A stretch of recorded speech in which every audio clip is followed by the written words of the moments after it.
He said this thing has turned your head.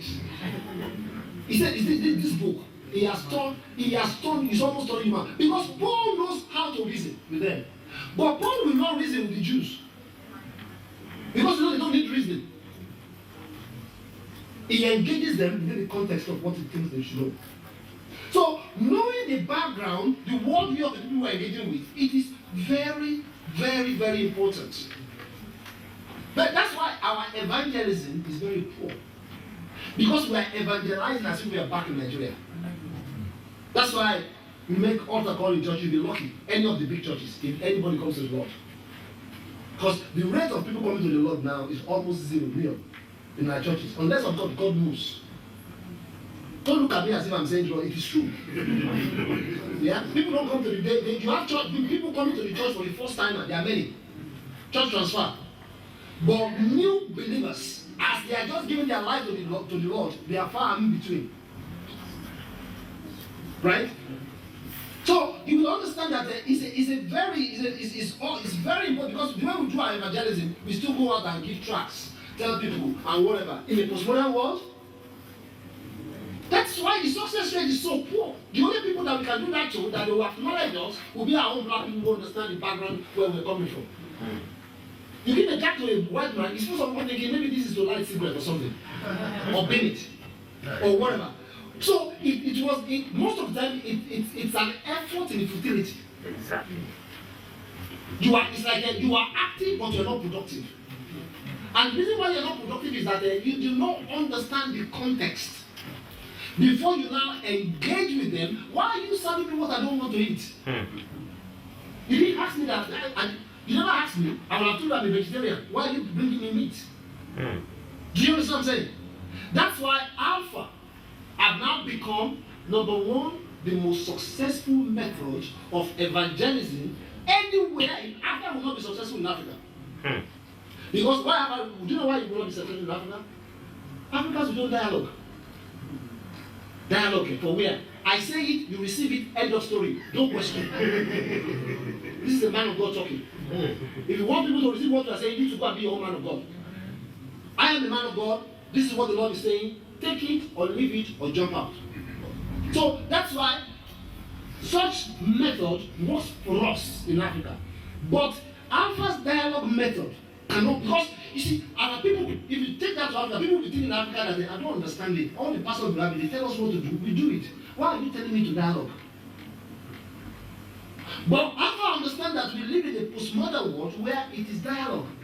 That's why they are successful. Millions of people are coming to faith every year. Because they dialogue. They bring people and say, oh yeah, let's talk. You think God is not true? Yes. Oh yeah, let's discuss whether it's not true. And then as they begin to discuss, because you have to deconstruct the intellect before you get to the spirit. You with me? So understand that it will help you when you are engaging with your people. Let's go to a little bit of practicalities of how this can help. Is Alpha part of the No. Alpha concerning similar to Alpha? Well, question time. So that I don't get distracted. We're going to ask as I'm going. No, in my own house after.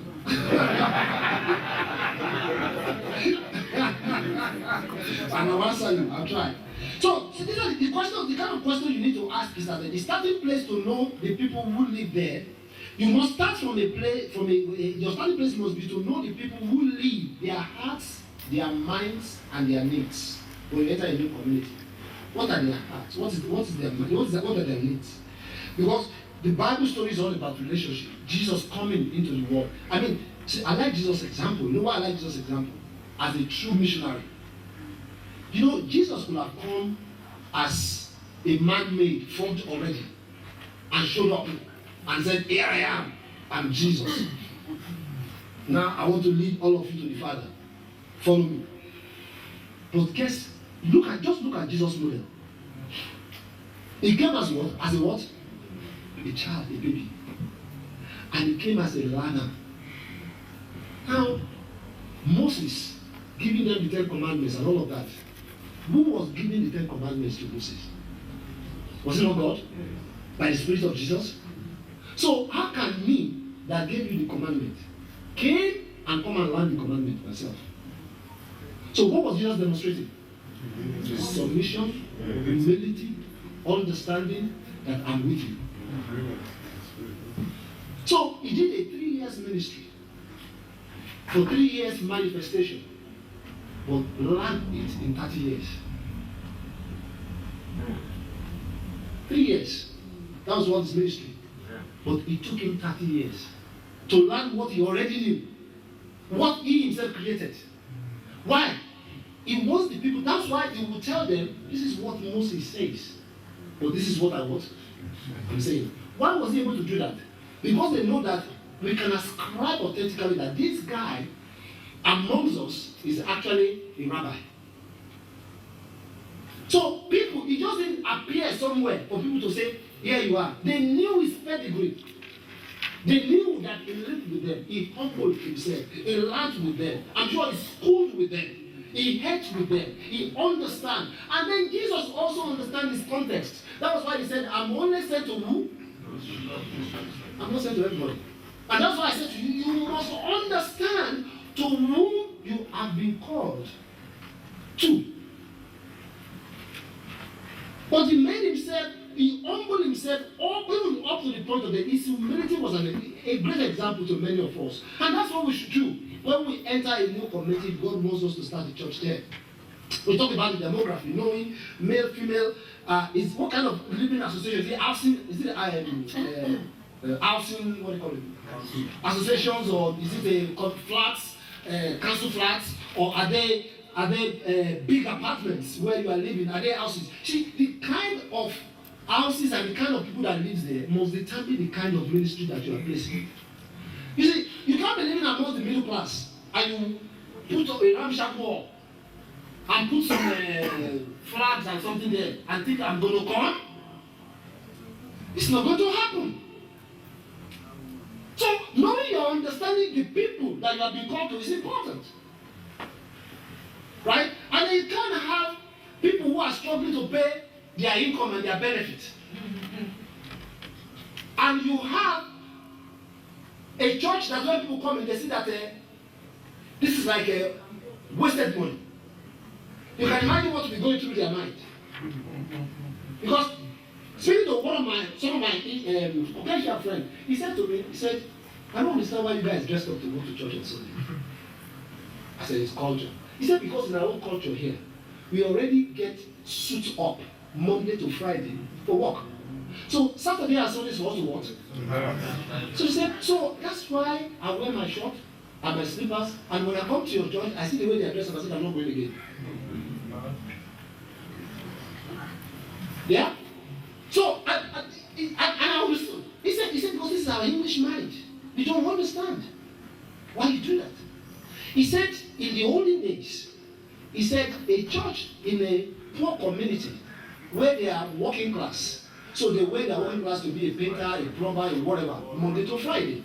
So on a Sunday, they see it as a good day for them to dress up to go to church. So he said, what you guys don't do is that you don't understand the community where your church is. He said, if you're in a rich community, dress down. If you're in a poor community, upskill it. I said, that's wisdom. You know something? Yes. This is the reality of what I wish somebody had told me in those times, you know. It's also understanding the context of the language spoken within that community. The language spoken. If you go to East End, you know, they have their own Yemi, yeah? You have their own accent, and then you know all the other. But you can't be in the St. John's Wood and be saying English. Nobody's going to come to your church. So, but you can also not be in that East End local community, and you are so distinctive about your English, which is nothing wrong about it. But not most of it, not once in a while, throw their own context into it, so that they know that you are with them.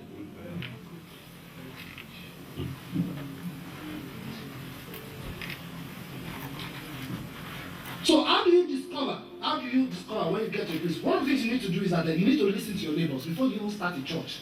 Walk around, listen to your neighbors. Become regular at the local pub. and engage with the bad talk. Taboo for some people. Never. But the pub is as important to an Englishman like our church is important to us. If you want to go to start a church in the local area, the best number one first place to get information and know what to do and what not to do is in the pub. You don't have to drink the alcohol, but you can sit down and chat. In fact, they will tell you where to go, where not to go. Pardon? You can have lemonade. You can have shandy. You can have food.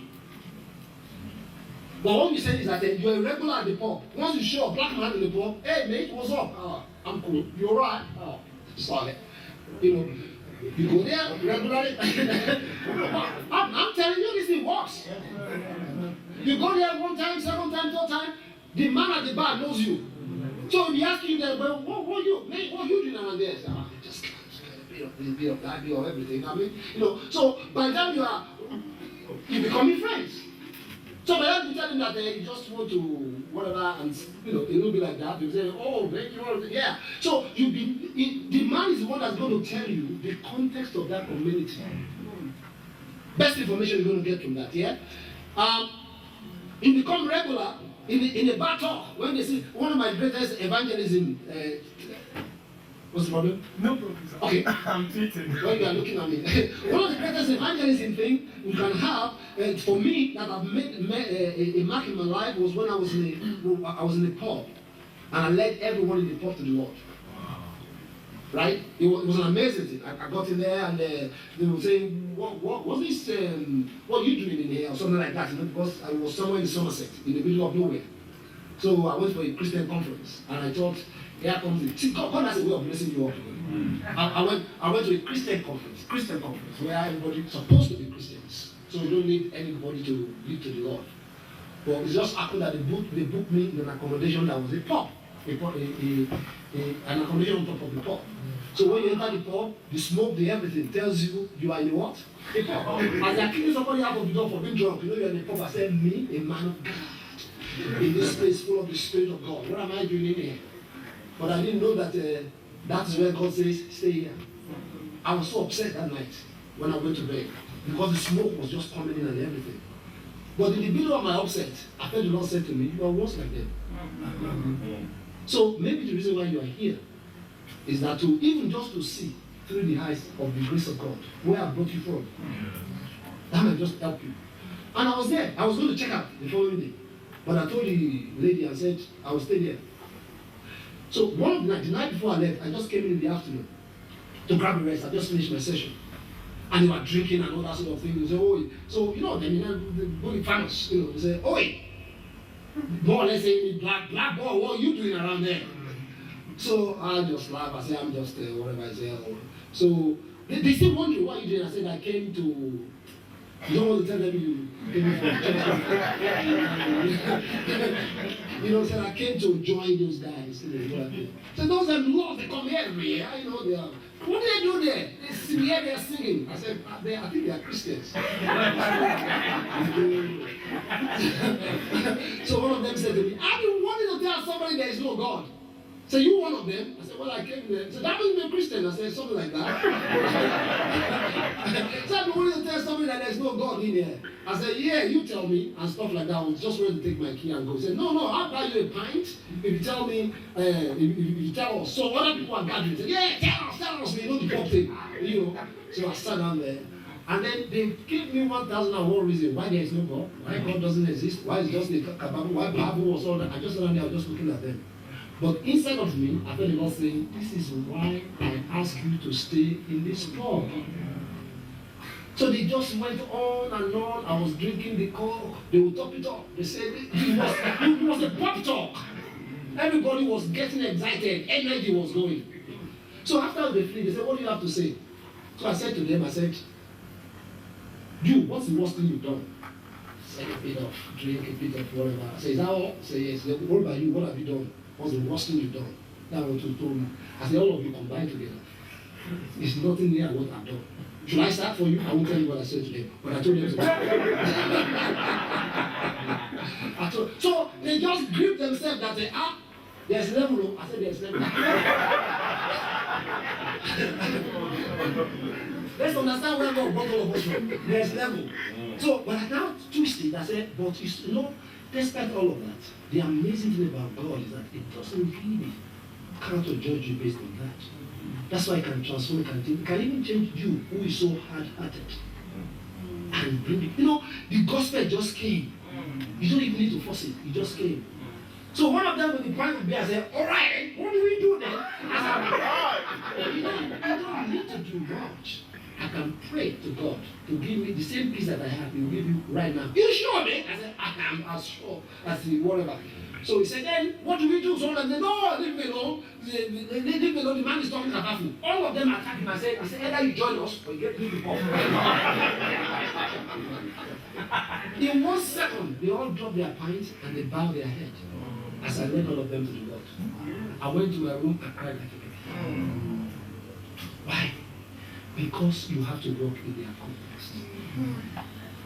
You will have been crazy if I got in there and tell them you are going to hell. Unless you see this Jesus right now. There are places to do that, but that will not be the right way. So you have to engage in a bar talk, in a pub talk. If you have children, talk to the parents at the school gates. If you have children, you know, when you take your children to school, if you want to start a church and you're in a community, make it a point of view to follow your children to school. If you have small kids, you know, the best way to even get information are from the school, are from the parents. What's happening around here? What is this and stuff like that? So when you walk the streets, go to your local shopkeeper, you know, and the business leaders, the local corner shops, they are good. They are good. What I'm telling you is that you are sourcing information to know the community and the context of the community. Because these are the deep influential people in your community. So you study the local authority plan, that is, you go into the local government council to get the demographic information in terms of population, age, sex, kind of work, which area is what they always tell you the concentration of a particular area in terms of what is there and what is not in there. Your local paper tells you a lot about what's going on. So, and then you begin to pray and seek God in the heart, in your mind. And then you also want to know the key players and influencers, which you're going to get from the poor.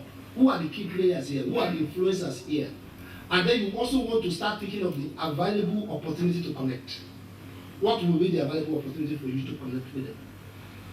So when you are taking enough time to learn and understand and gather information from all of this, then it is then you then ask yourself these questions. You ask yourself the question like, what type of church is the church that God has called me going to be? So you don't go out knowing in your head, this is that church I want.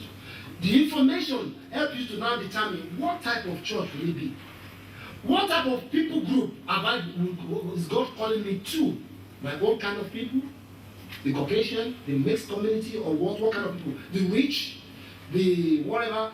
I was telling a friend of mine last week, because I traveled a lot, so they used to make a joke at me. I said, I don't think you are called to be a missionary, that people are perishing. There are old people. I said, rich people too, they need Christ. Maybe God has called me to the rich people, because somebody has to witness to them. Right? So it's you to understand what kind of people God has called you to. So when you eventually start the church, what kind of a liturgical model are you going to use? So I say liturgy. Liturgy is the process from the beginning of the service to the end. It's called liturgy.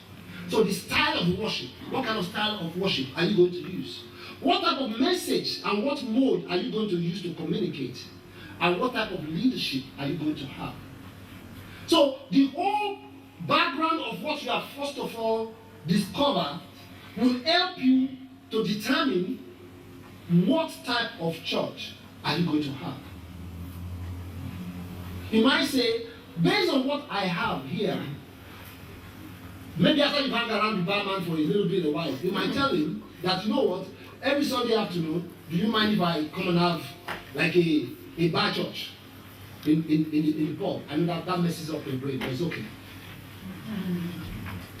But these are the kind of things. Because you might be fruitful in that. can go to rent a hall, which nobody's going to come.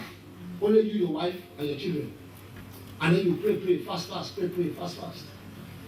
And because it's a shame I'm not taking your vision, I could have messed up your brain of how many church leaders actually, they are praying, but they ain't got no vision. Number one problem, I'm a consultant, and I consult for churches, for charities all over the world. Number one problem of every church is lack of vision. I was consulting for one church. He said, I said, what is your vision in this church? He said, you know what? Rev, we pray 24/7, non-stop. So as you see me say we pray. I said, what is God called you to be as a church? He said, a praying church. I said, you are stupid. He said, what do you mean? I said, pardon me again, you are very stupid. He said, we said you are a praying church. I said, every church is supposed to do what? Pray. So what do you mean you are a praying church? What is the vision that God has given it to you? He said, you challenge me. I just think that you pray. I said, prayer is a vehicle that takes you to what your... It's like you're inside a bus. That bus is prayer. So as you pray, the bus is just going around. The engine is firing. But you that is driver, you are not navigating the bus to where the bus is going to go. So you can pray as much as you like. It's moving. But the people you put in the bus and you yourself, you are still just driving around. But where is this bus going? There's a lot of engine. There's a lot of fire. There's a lot of combustion going on. The bus wants to set on the track to go to somewhere. But you are not setting the bus on the somewhere. All you just do is pray. So you can see the way most people, they get it wrong. Prayer is supposed to navigate you to the destination of where God is leading you to. Your prayer must have a purpose for an end result. So it's one of the things that you need to clear. Number one thing is for you as a church, in that sense, is to know what kind of vision. You must have a vision, a 2020 vision. Because your vision then determines your purpose. Purpose is great, what God has called you to. But your vision for now, because your vision for this year might be different from the vision for next year, but the purpose will remain the same. But what is that vision? The vision for now is that because the ultimate purpose is to incarnate Christ in the world that he has been incarnated. That's number one purpose. God has sent us to become a disciples in the world for that. That doesn't change. But the method for the vision for today, for your church now, might be a pub, might be whatever. For next year, might be something else. The purpose will be the same, the destination. But it's to know God's mind and to be clear, because they just published a report on churches. They published 2 weeks ago. They published 8 reasons why churches grow, 8 reasons why churches they die off. Number one reason why churches grow is leadership. Number one reason is leadership. Leadership, not just leadership that has a vision, visionary leadership. They said it's the number one. Because your prayer is supposed to give you a vision. The one of the things that they say makes churches grow will be a church that has a exciting youth and children ministry. You want to grow your church, you have some youth, set them on fire. That's what I'll say. Adults don't witness. Statistics have proved it. If I said all of you, when was the last time you witnessed to anyone that comes to the Lord? Don't raise your hand. Maybe 1 year or 6 months ago. This is the honest truth. Why? It's not because you don't want to, but the issues of life. Wife, husband, mortgage, work, everything. They take priorities. I'm being real with you. Right? So all those things, they bore and weighs us down. And then if all that bores and weighs you down, and all you do is pray and then go to church and think the church is going to grow, you're just joking. So what you then need to do is God bring youth. Pray. If I'm any one of you, I want to go and start church. Number one prayer is that God release youth like they are out of their mind. Because they are the greatest, they are the arsenal that will make your church grow. Because they are unrepentant in the way they reach out and they minister. Yeah. So you got to know all of that, what type of leadership. Then lastly is to understand, is to have this approach. I call it the KFC approach. KFC. Don't forget that. Before you start church, have the KFC approach. KFC approach is number one. K, know where you are. Know where you are by discovering, by learning, by unlearning. Number 2 is to find out what you need to do. That is the F. Know where you are. K. F. Find out what you need to do. Number 3, which is C. Change what you need to change. Know where you are. Find out what you need to change. And change what you need to change. So what are those things that might want changing for you? It might be not doing the same as you have known. Not doing church the same way you have known. It might even be like not having the name of the church. When you have some name of the church, Holy Ghost of the Fire International Incorporation, nobody's going to come. Unless they all kind of name.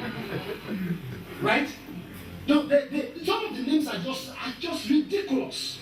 Ridiculous. You know, Fire for Fire Church. What's that? Anyway. There's a church like that, you know. There's a church in River State. Pay your tithe or go to hell. Anyway. So, the name of the church, the location, the ambience of the church. How do the ambience look like? You know, the leadership, the preaching style. And all those things matters a lot when you are establishing, when you are changing your context to understand the context you need to operate. Part of it to re-educate yourself to know exactly what is it. But let me tell you some of the things that's going to happen is that you are going to lose grip of things. Right? You are going to lose grip. You're going to feel like I'm vulnerable. I'm losing ground. And then you're going to be challenged by status quos and authorities. You're going to get that. What kind of person are you? That's why I said when I first started, you got to know, did God call me? Or man call me? Because the man called, the man will say, go right, go left, go straight. But God might say, stay. Just follow the arc. When I move, you move. When I don't move, let everybody be moving. Don't move. So you have to understand that. Because that means you have to lose grips at times, lose tension. And I'm sharing this out of my own experience. My 7 years experience was I was a commercial manager for Marks and Spencer's. I was earning megabucks.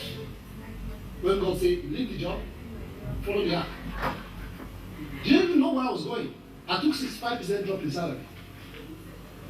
You know, and to go to some people and to some people, which I don't in case I'm recorded. Anyway. So, in conclusion, don't mix up what is important to what is urgent. Don't mix together what is important to what is urgent. Urgency is to start the church right now and open it to grow. Important is to know that you are called, what you are called for, and ready to stick to it to the end. Urgency means instant success seen by God. Urgency means instant success seen by man, but importance means success only through God's eyes.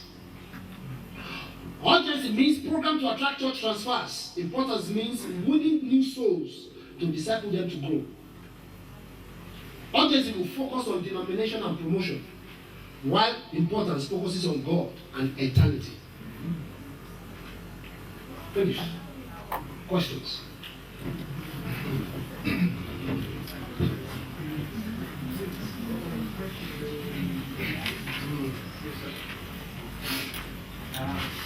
My first question is that you talked about 3 types of churches. You talked about your own church.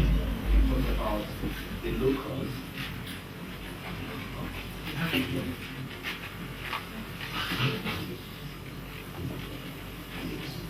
Yeah, go.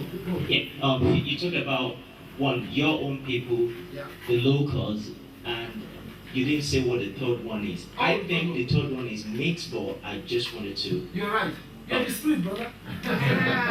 This guy is in the spirit. Hallelujah.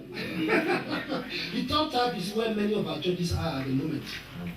95, 97%, maybe 99% of our churches, they have the third type. The third type is you start with your own kind, and then you get to the middle of the river. You realize that, oh my God, my own people, it's great to have started with them. Like the Jewish community, I said in the book of Acts. I think I need to embrace other communities to be part of this boat, to where God is taking us to. So, and the third one, which we are referring to now, is the most challenging. It's the most challenging because you are already established. Your leadership is established. Your church is established. Everything is established. Now you just want to change the dynamics. Then tension is created. Tension between, should we bring in the people from outside because we don't want to lose power of those who are already in there, or should we release the tension? How do I manage this tension? Because the challenge about that is, if you skew too much to the people on the outside, you lose those who are inside. And then you might say, if I go on too much with the people on the inside, I will not be able to be relevant with the people outside. So in most cases, what you will do then, in that thing where you find yourself, is to create two types of the mating dynamics. So you allow those who are within to continue with what they are and what you've been used to, but then you create another forum for the new ones, which your heart, don't forget what I said, your frustration is where your vision is, right? So once you are frustrated, you are feeling angry about that this is where God is, and then you have to create a space for that one to be. It could be like an evening service, it could be like another kind of a service during the month or something, but it could be a non-typical like our own service, whereby, I mean, I've been to a church before where actually it was St. Mary's Bride School. We went there with Pastor Ago, who was invited to come and speak, so we went together, and we got to the church. We are coming from our church, very dressed up on a Sunday suit, looking very good, So we got there, and as we were finding where to park, so as we drove back, so I told him, I said, Oga, that is the vicar of the church. He said, what do you mean? I said, that's the vicar of the church. He said, what do you mean the vicar of the church? He said, that guy in short with slippers, drinking beer, that is the vicar. Right? So, at least they were sitting, waiting to welcome us. In their short was a summer, when not those bathroom slippers. Yeah, that was what they were, flip-flops, yeah. With the beer in the bottle, they were drinking that one. Because English culture acknowledges drinking. It's not a sin to them. Not that it's not a sin, it's part of the culture. Now, I've never been to any vicar's house that doesn't have a wine cellar. I've never been. It is the culture. So it would be wrong for me to condemn them.